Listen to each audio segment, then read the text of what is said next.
kita lanjutkan Pak ya. Ya. Kita ngobrol-ngobrol ya, gitu kan. Mudah-mudahan pemirsa memahami hal ini. Amin, amin. Apa yang disampaikan itu harapan kami. Kaitan kesehatan dan pendidikan. Oke, kita awali dengan kesehatan dulu Pak ya. Karena Bapak ini mencalonkan sebagai wakil bupati nantinya, ya kan? Insya Allah kira-kira apa sih tentang kesehatan ini Pak? Karena banyak terjadi keterkaitan kesehatan ini Pak, ya kan? Terbentur ada suatu misalkan ya BPJS kesehatan lah dan ini gitu kan. Rumah sakit susah kalau BPJS kesehatan, kalau itu bayarnya cepat dan sebagainya. Padahal itu dalam aturannya itu BPJS kesehatan itu sebenarnya juru bayar aja, berapa biayanya kamu rumah sakit dibayar gitu kan, nggak akan dikurangi, dibayar semuanya gitu kan. Jadi ini mungkin menjadikan gambaran atau masukan Bapak. Gimana kalau Bapak kira-kira visinya nanti untuk kesehatan? Silakan Pak. Terima kasih. Memang kalau visi-visi itu kan punya Pak Bupati. Karena saya belum ketemu bupatinya. Ide Bapak sendiri aja pokoknya. Ini masukan ya. Ya. Kalau ide saya selaku masyarakat yang mau mencalonkan, melihat keprihatinan ini, terpanggillah saya untuk ikut serta sumbangsi kepada bupati nanti. Nah, dari pelayanan kesehatan, mungkin kita tinggalkan mutu pelayanan dulu. Pelayanan, iya, berarti terkait SDM-nya, SDM-nya dulu sudah. Nah, sampai sekarang mungkin sudah tertata juga, cuma masih belum akan kita berikan masukan. Yang penting kalau kesehatan kita kan harus membandingkan dengan daerah sekitar, ya, Pak. Pelayanan bagus, nah, jadi harus ada pembandingnya. Kita kan rumah sakitnya cuma satu ini, swasta belum boleh atau belum ada. Nah, nanti kita buatkan akses itu. Akses untuk ada. Untuk ada. Jadi untuk saingan di sana nanti. Ya. Sebelaku untuk pasar ini kan kita luas loh Pak Kotim ini Pak. Memang sekarang disangga oleh rumah sakit daerah-daerah tipe D-nya kan. Ada di Samuda, ada di Prenggan, ada di Pundu. Nah, jadi cuma kan status tipe D Bapak tahu sendiri ya. Nah, bagaimana cara pelayanannya? Tenaga medisnya berapa? Di situ. Nah, nanti kalau sudah memang di Kabupaten Kota Waringin Timur ini ada pembandingnya, rumah sakit swasta atau rumah sakit apa, insya Allah akan bersaing kan pelayanan yang jadi utama Pak. Ya. Kita tetap dulu Pak. Pemirsa, mungkin yang mau investasi dalam bidang dunia kesehatan nih. Ini masukan tapi visi-misinya Pak Bupati loh. Iya, nggak apa-apa. Saya karena bupatinya belum tahu ya Bapak aja. Gitu. Ya artinya ini memang perlu. Sebetulnya investor kesehatan itu salah satunya menciptakan, membantu pemerintah di dalam melaksanakan dan melayani masyarakat. Iya, sesuai dengan Undang-Undang Dasar 5 kesehatan tanggung oleh pemerintah negara. Kebutuhan dasar itu. Iya kan. Jadi kan gini Pak, saya kalau jalan-jalan ke kota-kota tertentu, kan tidak ada rumah sakit daerah saja. Ada di situ ada Siloam, di Palangkaraya. Banyak sekali. Banyak lah Pak. Dia tinggal masuk aja di mana. Gitu kan. Jadi nggak sempat numpuk gitu Pak. Di Sampitnya kan masih belum saya lihat. Ya nggak tahu nanti apakah itu payung hukumnya seperti apa. Saya rasa kalau melayani kebutuhan dasar boleh-boleh saja di mana saya boleh. Kenapa untuk di Kotim ini kok hanya satu? Mungkin investornya yang belum Pak. Ataupun kebijakannya yang belum diatur atau bagaimana. Itu nanti pengen kita masukkan ke Pak Bupati. Itu dari sisi kesehatan. Jadi kesehatan ini ya paling utama lah Pak. Tapi nanti berkaitan juga dengan infrastruktur juga jalannya. Karena kita ini dari ujung Antangkalang sampai ujung Samuda, ini aksesnya kan masih belum bagus. Ya, kalau orang sakit, kalau memang dari Antangkalang sana mau ke Sampit, berapa jam? Kalau mau melahirkan bisa melahirkan di jalan itu. Ya, bisa singgah di Prengan dulu mungkin dan sebagainya. Tapi kalau untuk emergensi kan paling nggak ke Palangka sama ke Sampit. Nah disitulah harus ada penanganan ke depan itu ada saingannya lah. Gitu. Kaitannya dengan SDM Pak, tenaga gitu. Bapak gimana mau digapai? Ya terkaitannya memang dengan pendidikan juga Pak. Kalau tenaga kita saya rasa sudah cukup lah. Tinggal beberapa tenaga ahli dan teknis yang memang spesialis kan itu ada bidang sendiri. Peningkatan kan nanti ya itu orang udah ke teknis kan untuk itu.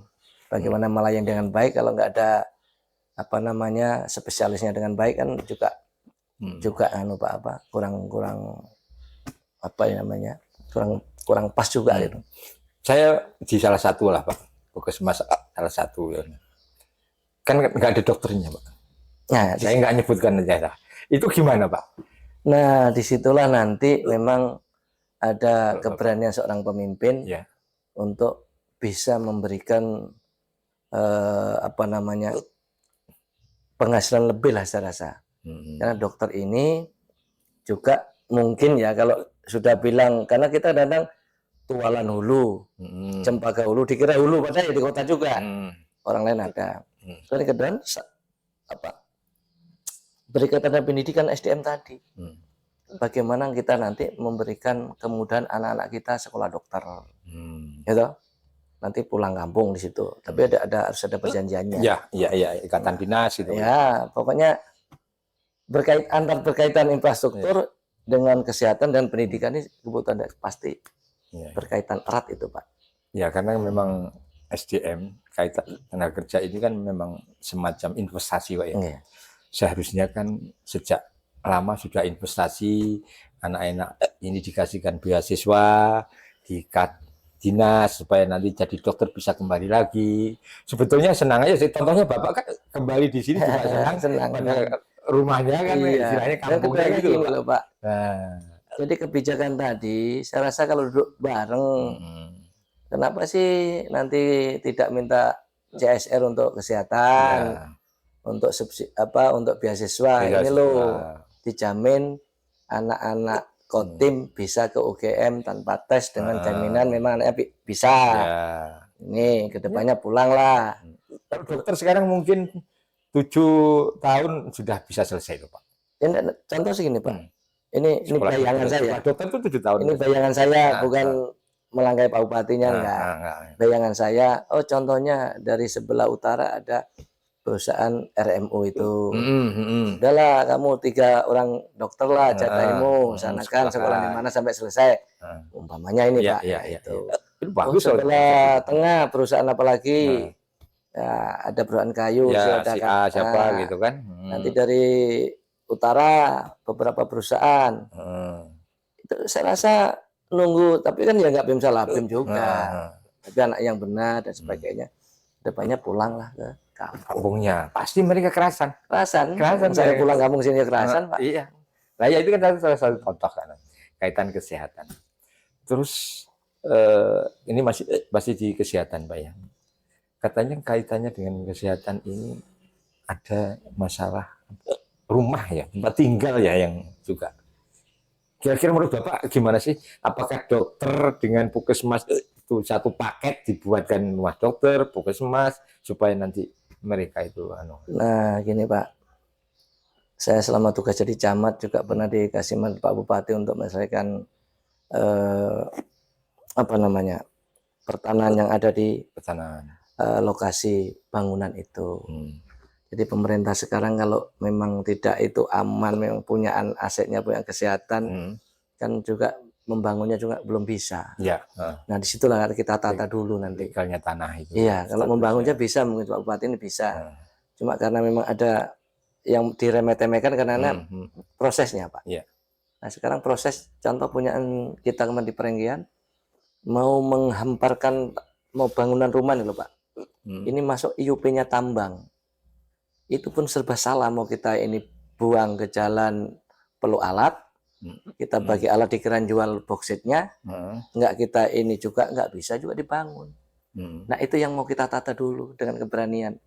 Sampai sekarang belum tertata. Nggak bisa dibangun karena masuk IUP, masuk izin perusahaan boksit di rumah sakit kita ini. Nah, tapi ini lagi proses. Mudah-mudahan di pemerintahan kita nanti waktu ngasih izin untuk tambang itu, apa nggak berdasarkan pertimbangan studi kelayakan? Nah itu ada pemerintahan yang dahulu nggak tahu itu. Yang jelas saat saya camat mau membangun itu untuk memindahkan, kan itu kan ada nilai rupiahnya Pak. tanah gundukan meratakan menjadi rumah itu loh. Nah, itu mau memindahkan ini kan ada rupiahnya itu, mau dibuang kemana juga sayang kan, mau diambil perusahaan itu hanya bagaimana, sampai sekarang masih terkendala. Itu. Karena masih di dalam, cuma ini sudah mau dikeluarkan dari IUP-nya. Oke, balik lagi ke kesehatan, Pak ya.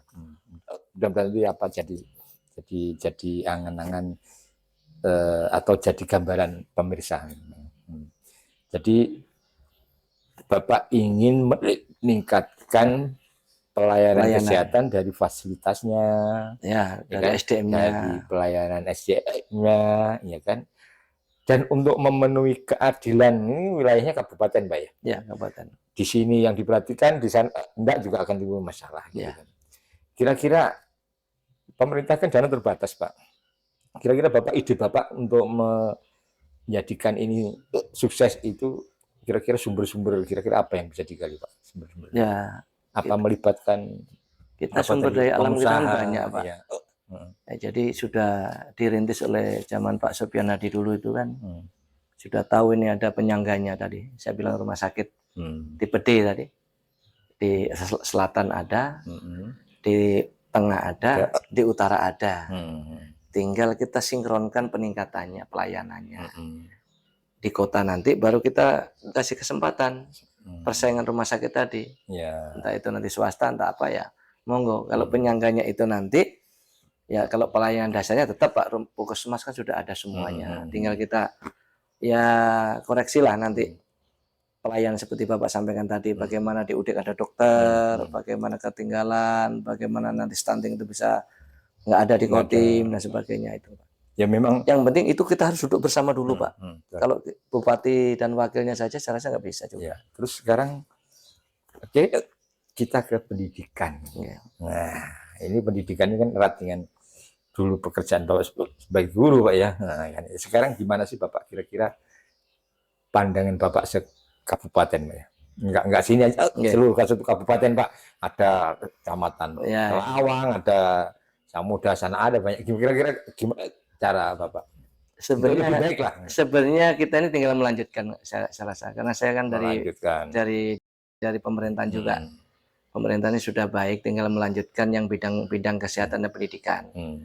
Apalagi tempat-tempat, kalau program sekarang satu desa satu bidan. Nah ini, kalau dokternya belum, Pak. Nah, satu desa satu bidan, satu desa satu perawat. Oh, itu kesehatan, pendidikan, Pak. Ya, enggak, ini nanti ada kaitannya. Oh, ada kaitannya. Ya, itu sudah program yang berjalan ya. Nah, nanti tinggal pendidikannya. Jadi satu desa satu bidan, satu desa satu perawat. Nah, nanti satu desa ini ada guru. Nah, bagaimana guru ini sekarang sudah ditambah dengan honor daerah. Putra daerah di situ yang diangkat oleh bupati dulu, baik itu Pak Sopyan dan Pak Likin. Ini yang baik kita katakan baik, Pak ya. Nah, cuma kita kadangkala begitu putra daerah ini di sini dapat nikah orang tadi di kota, nah pasti mau ikut yang di kota ini. Nah ini yang perjanjiannya harus jelas nanti ini. Nanti kalau itu diambil kota kan hilang juga semua numpuk di kota. Harus ada penggantinya kota, balik ada yang. Ya harusnya begitu nanti. Nah itu yang perlu kebijakan dari dinas pendidikan nanti. Nah, nanti ada kebijakan seperti itu, dan untuk memperluas tadi pelayanannya di pendidikan, ya tetap nanti Dapodik itu kita pantau terus. Ya bagaimana di situ ada enggak guru, ada enggak itu penjaga sekolahnya, ada enggak rumahnya, nah, sebagainya Pak. Nah di situ baru nanti pemerintah akan turun tangan. Dan apabila nanti kami dikasih percayaan, karena itu saya pernah jadi kepala desa, pernah jadi guru, insya Allah Pak Bupati menyuruh saya juga siap. Bisa diberesin insya Allah lah. Ya, karena saya merasakan. Dana kurang ada perusahaan CSR bisa dimanfaatkan. Ya, kalau CSR kan ada anunya Pak, kosnya dan sebagainya. Cuma kita kalau minta itu kan pasti, ya CSR nggak cukup, bagaimana minta, ya nanti sama. Kalau nanti untuk pendidikan dan sebagainya perusahaannya nggak kebaikan, dibagi itu pendidikannya. Oh rumah rusak kenapa? Oh harus sampai sana sini, rumah guru rusak. Itu terus tempat belajar kurang baik, bagus. Karena kan perusahaan kadang-kadang merasa gini Pak, semua saya sudah dipungut, pajak sudah dipungut, semua dari hasil saya di sini semua terpungut. Ya, itu kan seperti itu pesan. Itu kan secara aturannya, Pak. Tapi kalau kita duduk bersama dengan kekurangan kita sampaikan, ya kalau dia nggak mau itu kan terlalu itu. Ya, yang penting kita sampaikan yang masuk akal. Iya. Dan bukan untuk kantong kita ya. Oh, itu siapa kalau ya urunan lah nanti seperti apa kasarannya. Artinya diajak bicara duduk dilibatkan, dimusyawarahkan dengan buat tim tersendiri, timnya jelas, kegunaannya jelas. Ya, saya rasa kalau di APBD-nya jelas cukup, nggak masalah. Kalau nggak jelas, nggak cukup, harus kita duduk bareng dulu seperti apa. Ya kalau kita nunggu hanya utak-atik APBD ya bisa siapapun jadi bupati wakil bisa, Pak. Kalau hanya dana, contoh di desa itu. Kepala desa itu hanya mengutak-ngatik dana desa, semua bisa, anak SD pun bisa. Ini kurang diam. Ya kita kurang kan duduk bareng, ngomong seperti apa. Itu loh, Pak. Jadi, intinya dilibatkan pengusaha ini untuk memikirkan, untuk cari jalan keluarnya, untuk diberikan suatu penghargaan. Daerah ini kamu ikut bangun loh, itu kan artinya begitu. Kita gini, Pak, kita tidak hanya pengusaha semua, enggak. Kita duduk bareng itu dalam artian memecahkan masalahnya. Terus dananya dari mana? Oh, dari perusahaan kan sudah semuanya, Pak, kayak tadi pajak. Ya udah kita cari kemana lagi nih?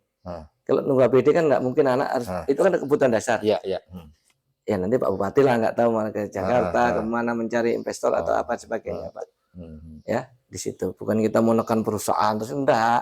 Duduk bareng dalam artian ya perusahaan ya tokoh masyarakat, semuanya kan dipecahkan. Kalau kita jadi pimpinan tuh malu untuk itu ya nggak jalan, Pak. Kalau kita memang nggak bisa, nggak ada ya kita ngomong nggak ada. Yang penting terbuka, Pak, terbuka, ya. Bicarakan dulu terbuka apa masalahnya. Yang jelas pelayan dasar itu harus pendidikan, kesehatan, perumahan, infrastruktur itu harus. Kalau menurut Bapak cara nangani pendidikan, Pak, kan kadang-kadang banyak seharusnya dia itu wajib belajar, dia nggak sekolah, Pak. Nah ini yang karena jauh alasannya kan, ngantar anaknya nggak bisa, dia terbentur dengan suami istri kerja di kebun gitu tuh. Nah, kira-kira gimana Pak cara nangani? Sebenarnya tergantung Pak, tergantung apa namanya kemauan. Jadi kalau masyarakatnya memang waktu sekolah nggak sekolah, ya nanti kita buat tim lah di desa. Kita cari satu desa satu guru itu, Pak, ya. Kita buatkan apa namanya di pelaporan desa itu udah jelas anak umur berapa sekolahnya berapa, nggak sekolah berapa ya. Nanti kita aktifkan ini. Apalagi kita juga di perusahaan mungkin tenaga kerja yang di bawah umur dan sebagainya, kan menggiurkan itu, Pak.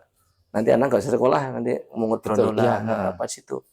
Nanti kan wajib sekolah, kita wajibkan, kita buat tim nanti itu. Ya.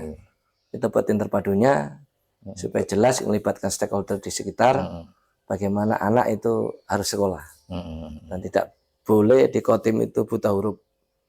Ya, ke depan 0 buta hurufnya. Sekolah semua. Dengan buat satu syarat tadi, kita buat tim terpadu dalam pelayanannya. Ya, tim terpadu.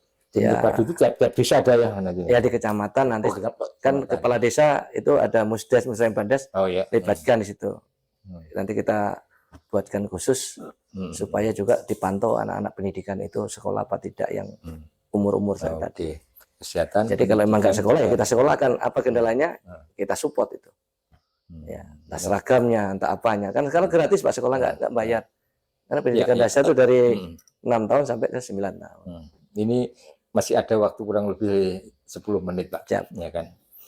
Jadi mungkin apa yang Bapak ingin sampaikan kepada masyarakat supaya masyarakat itu lebih yakin, lebih jelas apa sih sebetulnya keinginan Bapak. Tapi sebelumnya, Pak, ya kan, kenapa sih ini singkat saja Bapak, kenapa sih Bapak menginginkan, ya kan, menginginkan mencalonkan dirinya sebagai wakil bupati di Kabupaten Kota Waringin Timur ini? Kalau saya lihat kan Bapak sudah kehidupannya sudah enak, ya kan? Artinya pensiun tinggal apalah yang lehai pelihara ayam burung itu udah enak gitu. Bapak menginginkan apa ada yang gerakkan dari jiwa Bapak sesuai dengan sejarah Bapak? Wah, kalau ke sini tuh aduh sedih dan sebagainya. Iya. Monggo Pak, silakan Pak. Yang jelas seperti saya sampaikan di depan tadi, ini hanya memang gerakan hati saya pengen membangun, mendampingi putra daerah yang di sini dengan konsep-konsep kita tawarkan untuk pemerataan pembangunan, pembangunan dengan konsep-konsep yang ada di saya mau saya tawarkan di seorang pimpinan. Bicara pemerataan Pak, memang sekarang nggak merata tuh? Belum. Oh belum. Bukan tidak merata. Belum merata. Dari infrastruktur dan lain-lainnya. Jadi ingin Bapak ingin nanti dari desa itu sampai ke kota itu memang hitam gitu Pak. Minimal anak yang di desa tahu aspal itu warnanya hitam seperti itu. Hitam. Itu, Pak. Listriknya seperti ini toh. Ya, nanti terang. Kalau terang sudah mulai hampir terang semua sudah untuk Kodim ini.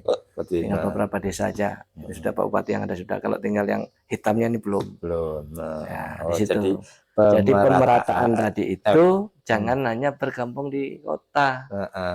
Nah, kapan lagi kita di desa ini merasakan? Pemirsa, diingat. Dan apa namanya? Setelah kalau yang memang Bapak tangan tadi, kalau kita untuk makan minum insya Allah cukup. Tapi karena saya dibesarkan di Kalimantan, besarkan di Perenggian, di Sampit, saya ingin menitipkan jiwa raga ini dalam konsep pembangunan untuk berjuang bersama. Itu. Mudah-mudahan masyarakat juga tidak ada mungkin saya itu berubah. Iya. Apa adanya. Anak Wong Tren itu nggak mungkin neko-neko apa sih digolek. Kalau sejarahnya itu pemirsa perlu dicatat saya kan. Biasanya orang yang dari bawah ini, ya, mereka kekeh artinya punya pendirian, ya kan. Jadi nggak usah ragu-ragu lagi. Kalau mereka tadi mengatakan pemerataannya yang masih kurang, tunggu aja nanti pasti akan insya Allah pembangunan Pak ya. Mudah-mudahan Bupati saya dampingi juga mengerti konsep saya, akan kita sandingkan bersama untuk dari desa menuju ke kota. Dari kota diratakan ke desa. Itulah akhirnya ada pemerataan. Baik itu dari gurunya, dari pendidikannya, dari kesehatannya, sama nanti akan semuanya akan dipermudah melalui konsep-konsep Bupati, visi misinya nanti kita sampaikan. Oke Bapak, terima kasih telah menerima kami dari tim Sampit TV untuk berkunjung ke Bapak di sini. Mudah-mudahan kami dari tim Sampit TV mendoakan Bapak sukses, semua keluarga sukses, masyarakat juga sukses semuanya. Dan ingat Pak, pemerataan harus dirasakan itu insya Allah ya kan. Harus rata betul Pak ya. Terima kasih atas kunjungannya. Mohon maaf atas segala kekurangan. Apa enak ini desanya ini saya sangat pemirsa Sampit dimanapun berada, terima kasih telah menyimak dan mudah-mudahan sekarang sudah bisa memikirkan keputusan ke depannya siapakah yang cocok menjadi wakil bupati di Kota Waringin Timur. Pasti kita bisa. Ya, bersama pasti kita bisa. Kalau bersama kalau nggak bersama, cerai-berai. Ya kan, saya tawarkan konsep bersama pasti kita bisa. Nah ini kalau Bapak konsepnya bersama bisa, saya punya konsep. Ingat sapu lidi. Sapu lidi kalau satu-satu nggak akan bisa bersih, gitu Pak. Kalau dia bersatu menjadi satu diikat, Allah, ya kan, bisa bersih. Nah itulah konsepnya Pak yang ditawarkan ke kita. Oke, terima kasih pemirsa. Kami akhiri. Wassalamualaikum warahmatullahi wabarakatuh. Terima kasih Pak.